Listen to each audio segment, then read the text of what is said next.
So this video goes out to all you bow hunters.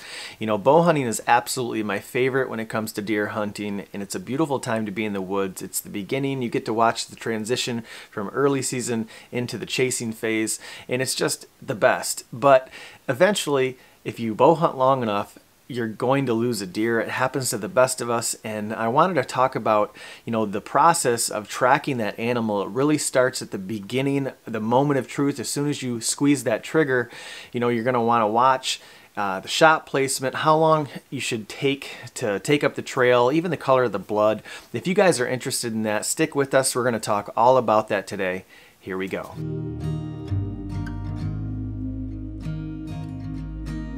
So before we even get started, I want to talk about weather. Weather is kind of a double-edged sword because, you know, deer often will move around in bad weather. Bad weather usually makes for good movement.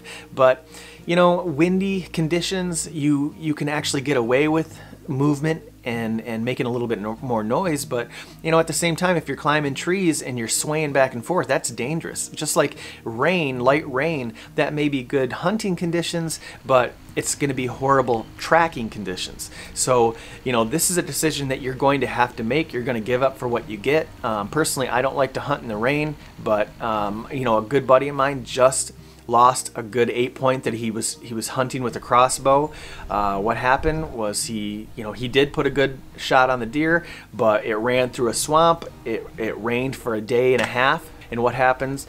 He couldn't find the deer, and he did try. We'll talk about some other things that he did try, but you know, sometimes it doesn't always work when you just don't have blood. So okay, so that said, let's talk about the shot and tracking. Now, tracking really starts at the moment of truth. When you squeeze that trigger, you really want to focus and zoom in on the shot placement. Where was it? Play it back in your head and watch that deer until it gets out of sight.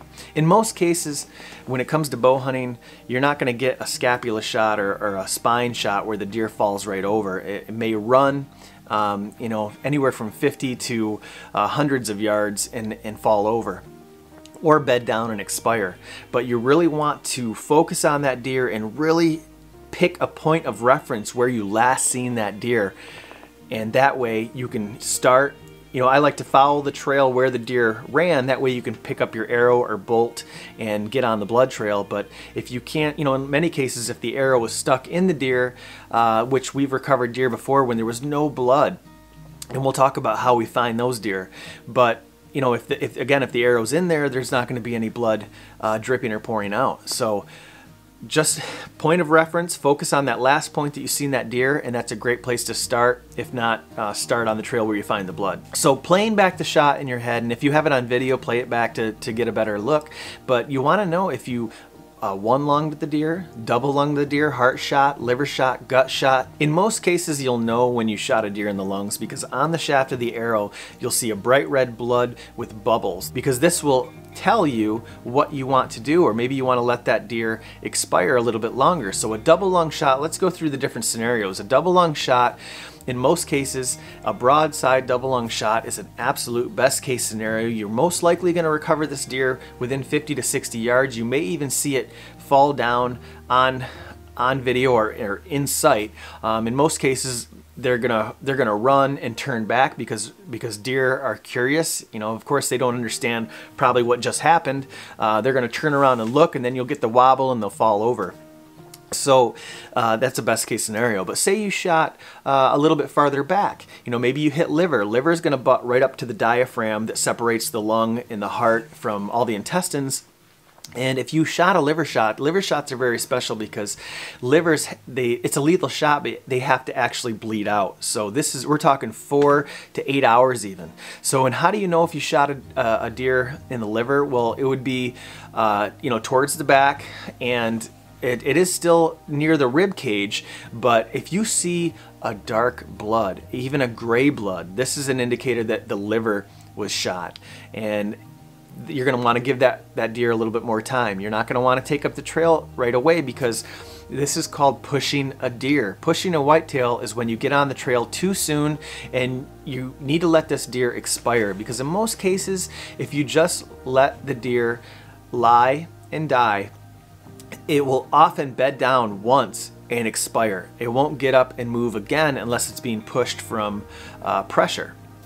So say you shot it in the gut, say it was really low, maybe you walked up and you seen white hair, and this means that you hit the bottom of the deer. You may have hit farther back, and this is still a lethal shot, but this is going to take much longer to expire. It may even take anywhere from 10 to 12 hours. You're going to want to let that deer go overnight. And a lot of folks, they debate, well, there's coyotes out there. Well, you know, it's going to be either coyotes eating your deer, or it's going to be no deer at all, because you're going to push that deer into the unknown. This deer can run another quarter mile, cross a street, jump into a thicket, and you'll most likely lose them. So it's kind of like, again, you give up for what you get. You have to make a decision. Gut shots are a worst case scenario, and when you walk up on a gut shot, you most likely can smell the arrow. There may even be some stomach, something on the arrow. You can see almost like a slimy, almost like intestines are on the arrow. You can smell it. It will smell like guts or feces, and often you may even see green on the arrow for a gut shot. And this means that you're going to need to let it go and expire. In most cases, it's going to be in the first spot that it bedded down. Heart shots are weird because sometimes you'll see a deer die within 50 yards. Sometimes it runs just strictly on adrenaline for 100 yards. But usually the blood is really good. And depending on what kind of broadhead, or if you hit it right in the right spot, you're either going to get that red carpet, or maybe you'll just get an average blood trail. But heart shots are terrific. Lung shots are great. But the one lunger, so say you didn't double lung the deer, maybe it was quartering away, maybe you shot a little bit forward and you caught a little bit more of the brisket than you wanted to, and you only one lunged the deer. Now these are really tough decisions because, you know, it may look like a lethal shot and a double lung deer is going to expire right away, but a single lung deer, this is a situation where a deer can actually live for a while. It may even take, you know, overnight to expire. It could go anywhere from you know, really 4 hours to 12 hours for this deer to expire. So just be very careful when it comes to those one lung shots. Let your deer expire. Maybe even consider going in the following morning. You really don't want to underestimate the survival ability of these whitetails. So I remember I shot a 7-point years ago and found it 2 properties over because I made the mistake of starting to look for it about an hour after I shot it, and I ended up pushing it about 200 more yards.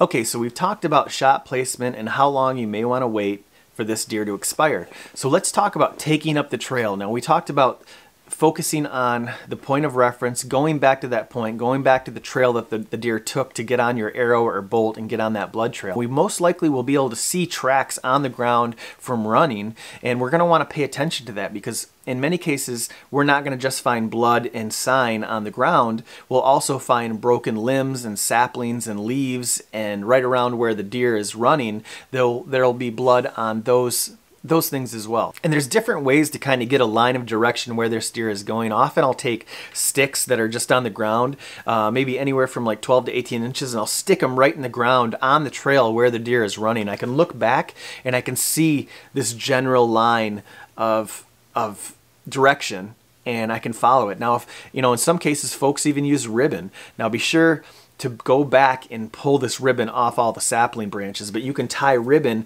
that way you can look back again and get the line of direction, and you can kind of see where this deer is going. Another thing you can do is pull up the aerials, and you can try to find or look at the terrain, because an injured animal, you know, they're going to take the path of least resistance. So I mean, think like an injured deer. I mean, if it helps, even get down into a deer, into a squatting position where you can see what a deer would see, and where do you think a deer would walk. You know, we're talking about situations where we have no blood, and we really have to start thinking and using our brain. Remember, we have to exercise, and that's the best weapon we have is our brain, and start thinking like a deer. Where would you go if you were an injured deer? If you don't have any blood, break it into grids. You know, often if we shoot a deer and the arrow's still stuck in it, we may have to grid search. If you cut it into small little squares, check every single square before moving on to the next square, and eventually you'll come across that deer. We may not have blood, but we'll still have tracks, and a running deer, an injured deer, is going to leave like smeared tracks in the ground, and you'll be able to see indicators like that moving through the woods. So be sure to pay attention to that. When a deer gets shot, they have rapid blood loss. This causes dehydration, and basically your deer will need water. The brain will tell it to go drink water, and often you'll find these animals near a creek, a stream, a watering hole, pond. So be sure to check water sources and even pull up your aerials and find a water source. Maybe it is going towards this watering hole. Remember that we have a nose. You go to the other side of the parcel or the property and come in on the downwind side in the direction of where that deer was running, and often you can smell a dead deer. Your nose, just like a bloodhound, you know, we don't have the best nose in the world, but our senses, it's still a tool that we can use, and you can often smell a dead deer and you can find it that way. There's so many uses for scent dogs, and now hunters are using scent dogs to track their deer, and it seems like these services are popping up everywhere. More and more folks are starting tracking business where you can contact someone who has a dog that will help you find this deer, if that's an option that you want to entertain. Years ago, I shot this really good deer, and I shot him quartering two, and I'm kind of embarrassed to tell that story. What happened was I seen him at 100 yards. He ran in like a bullet right at me, and I was sitting at this little filter, this little pinch where he had to run through this pinch of woods. I was at full draw, and he stopped right under my stand, and he stared at me for, I mean, what felt like a straight minute. I shot this deer quartering towards me. I actually got lucky because I hit him in the scapula and he dropped right there. And if that ever happens to you guys, if you ever drop a deer, you know, immediately pull another arrow and shoot the deer right through the vitals. Make sure that that deer does not get to its feet, because a deer has the ability to clot its blood. They can pack a wound. The vitamin K, this clots their wounds. Anyways, this deer eventually wiggles out to about 40 yards, gets to its feet, and starts trotting away. And I lost one of the best 8 points, and this is the day before opening day. I remember the next morning I went out with my brother, and I said, well, we'll hunt this property in the morning, then let's get back on the trail. And what happened was it rained on opening day morning, and the blood trail was gone, and I was just sick about it. And I told myself, never do that again. You have a situation like that, say you spined it or you shot at the scapula, put the animal out of its misery immediately, put another shot through it. That way you can recover your deer and the same thing doesn't happen. So, you know, bow hunting is just so exciting, and in most cases we're shooting these deer and our heart rate's elevated, and we really need to focus. And because our brain can play tricks on us, we can get excited and jump on these trails too soon and push our deer. So just wanted to share that. Just wanted to share this information. Hopefully this helps you recover your deer. Hopefully it helps you make better decisions in the field. And when you guys shoot a deer that you're proud of, you recover it, which is most important. So thanks so much for watching, and we'll see you on the next video.